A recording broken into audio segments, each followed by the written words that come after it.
حي على الفلاح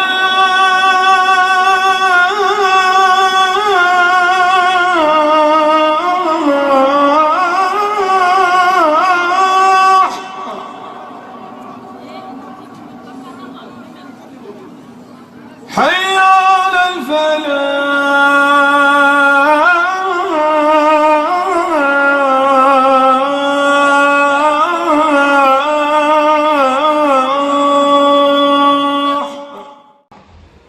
نماز اسلام کا ایک اہم رکن ہے۔ جس طرح زکوٰۃ دینا، روزہ رکھنا، حج کرنا اسلام کے اراکین میں سے ہیں، اسی طرح نماز پڑھنا اسلام کا ایک اہم رکن ہے۔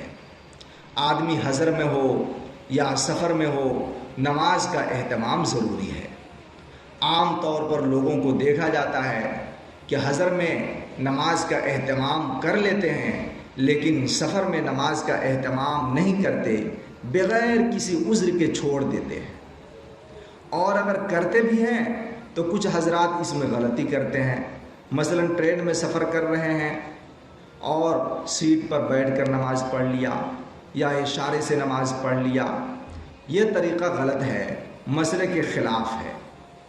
نماز کے اندر جو چیزیں فرض ہیں انہی میں سے ایک فرض قیام کرنا ہے، یعنی کھڑے ہو کر نماز پڑھنا۔ جب تک انسان کے اندر کھڑے ہونے کی طاقت موجود ہے، جب تک انسان کھڑا ہو سکتا ہے، اس وقت تک کھڑے ہو کر نماز پڑھنا ہی ضروری ہے۔ اگر بیٹھ کر پڑھ لیا یا اشارے سے پڑھ لیا تو وہ نماز ادا نہیں ہوئی، اس نماز کا اعادہ، اس نماز کو دہرانا ضروری ہے۔ بہت سے لوگوں کو دیکھا گیا کہ ٹرین کے اندر بھیڑ نہیں ہے، کھڑے ہو کر نماز پڑھ سکتے ہیں، پھر بھی بغیر کسی عذر کے سیٹ پر بیٹھ کر نماز پڑھ لیتے ہیں یا اشارہ سے نماز پڑھ لیتے ہیں۔ شاید ان کو مسئلہ معلوم نہیں ہے، یا معلوم ہے تو ہو سکتا ہے کہ شرم کی وجہ سے ایسا کر لیتے ہوں، لیکن یہ غلط بات ہے۔ جب تک آپ کھڑے ہونے پر قادر رہیں گے اور جب تک کھڑے ہونے کی گنجائش موجود ہے، اگر آپ نے سیٹ پر بیٹھ کر نماز پڑھ لیا یا اشارے سے نماز پڑھ لیا تو آپ کی نماز نہیں ہوئی، اس نماز کو دہرانا ضروری ہے، اس نماز کا اعادہ کرنا ضروری ہے۔